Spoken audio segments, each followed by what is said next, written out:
Welcome to 3800 Daily, and today we're doing a little history lesson for you.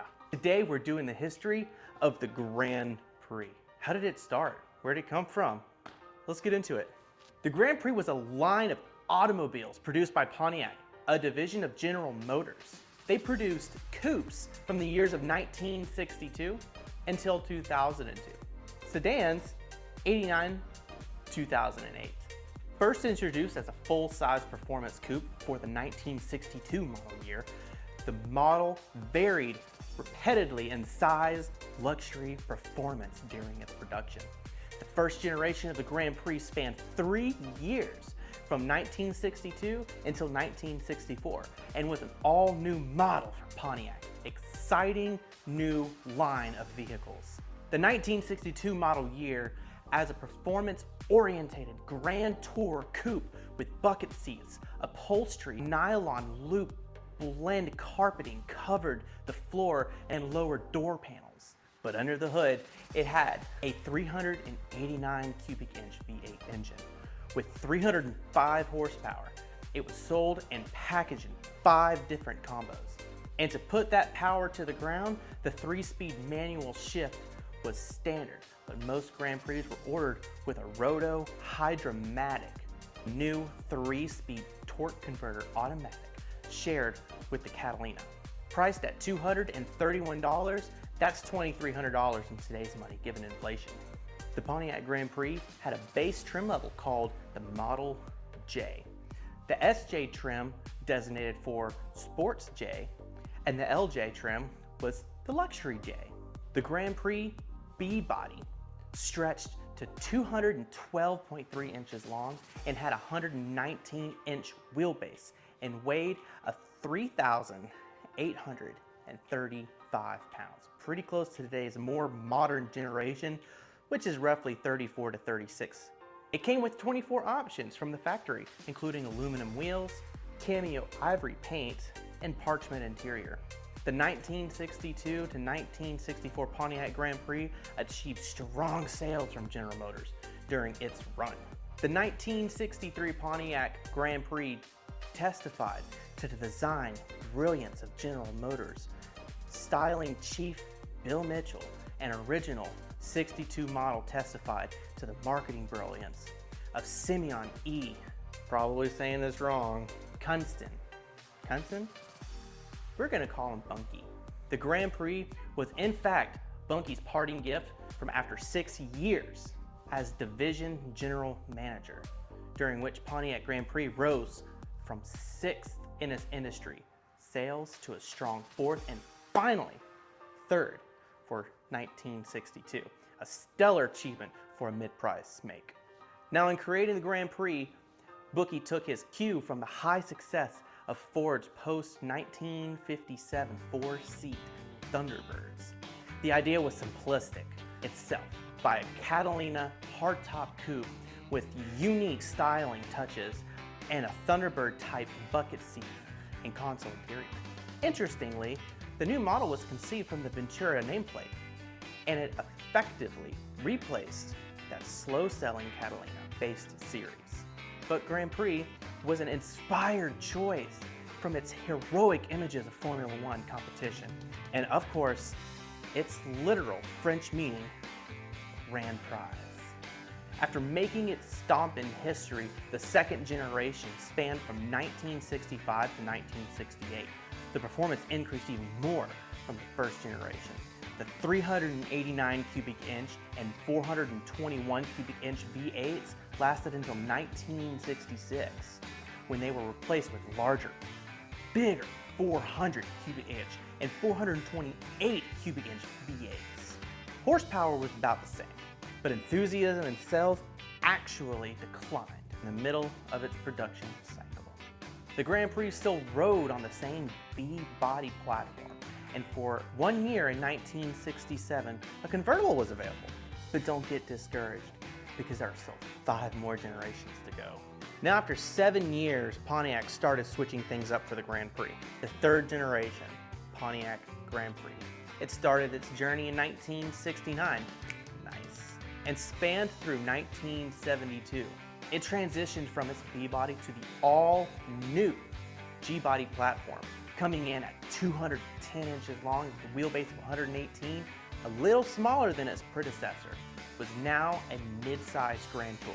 Performance reached peak in 1969, with its 428 cubic inch V8 making 390 horsepower, 465 pounds of twerk. Now starting into Gen 4 of the Grand Prix, which lasted from 1973 to 1977. The car moved to GM's special A-body platform. The 73 model year rocked a 400 cubic inch honkin' V8 rated at 230 horsepower and 325 foot-pounds of torque. But for those lusting for more power, they could choose a 455 cubic inch V8 with 250 horsepower and 370 foot-pounds of torque. But here comes 1974, where we took a hit in performance, where the rest of the 400 cubic inch V8s started making only 225 horsepower, and the optional 455 only making 250. However, sales started to dramatically increase, being 1977 model being the most purchased Grand Prix ever, with 288,000 sold.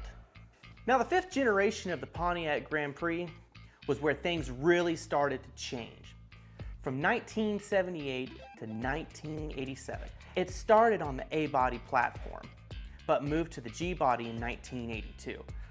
After previously using only V8 engines in 1980, the brand new engine was born. The 3.8 liter V6 was available for the first time, followed by a 350 cubic inch V8 diesel in 1981. A freaking diesel! Since when did Pontiac put diesels in Grand Prix? But in 1987, Pontiac finally made the first Grand Prix with electronic fuel injection, and it was available through the 4.3 liter V6. But unfortunately, after ending the 70s on high notes, production declined by more than 90% from 78 to 87. But don't worry, because all great things must come to an end. And even though through the gas crisis of '79, auto sales and manufacturers were forced to find more fuel-efficient ways to make engines, thus the Grand Prix lived on. The Grand Prix saw a new horizon in 1987 though, where its sixth generation lasting until 1996 saw a major transformation as it switched to the infamous wide body W body that we all know and love and became, unfortunately, a front wheel drive. A sedan version was introduced starting in 1990. In addition, all the V8s were dropped in favor of smaller V6s. Though the Grand Prix did get a version of a new, what was to be exciting V6 engine, the first turbocharged 3.1 liter V6 in 1989 to 1990, making only 205 horsepower, but was still fuel efficient. In 1990, the first 2.3 inline four-cylinder was put inside of the Grand Prix, introduced with 160 horsepower. But don't worry, because all those V8s, oh, we're gonna see you later. The seventh, the penultimate generation of the Grand Prix started in 1997 and lasted 8 long years. The highlights of the 3.8 liter V6 was introduced with a supercharger, making 240 horsepower, 280 foot-pounds of torque, still sitting on that sweet, sweet wide body platform. Now, in its second generation, and was available from 1997 to 2002, either a coupe or a sedan. In 2003, Pontiac did eliminate the coupes as an option for the first time in Grand Prix history, leaving only sedan body styles available. But this generation gave birth to the silent legend, the 3800 Series 2. GM's 3800 V6 became one of the best, yet underrated V6 engines of all time. While 8 cylinders like Chrysler's Hemi and Chevy's small block are often considered America's most iconic, they may have forgot about Buick's V6. Although less exciting in performance, it set new standards regarding reliability, ease, maintenance, and fuel efficiency. Introduced in 1961, the iron block V6 proved so reliable that Buick dubbed it the Fireball and kept it for 3 decades. The 1995 3800 Series 2 was arguably the best, most popular iteration. Thanks to its beefy internals, the 3800 Series 2 V6 engine still makes a very reliable, trouble-free engine today, racking over 200,000 miles easily under routine maintenance. And then Generation 8 was born. The final generation of the Pontiac Grand Prix lasted from 2004 to 2008 with its 3rd generation wide body platform. They introduced the Series 3 3800, a 3.8 liter supercharged V6, and made 260 horsepower, 20 more horsepower than the Series 2, but the top dog was that 5.3 liter LS4 V8, making 303 horsepower and 323 pounds of torque. Long lived the legend. 2008 was the last year of the Grand Prix, as it would be succeeded by the Pontiac G8 in 2009. 2008 was the start of a massive financial dive for Pontiac. The last and final Pontiac badged car rolled off the line in 2010, ending its reign in manufacturing of our beloved but never forgotten Pontiac. Now, this was a new kind of video that I feel like I was gonna, kind of do. If you want to see me make more kind of historical videos, informative stuff that might help you understand a little bit more about your car and its history, let me know in the comments below. Subscribe to my channel. I got a turbo build coming. It's gonna go on top of the supercharger, twin charge.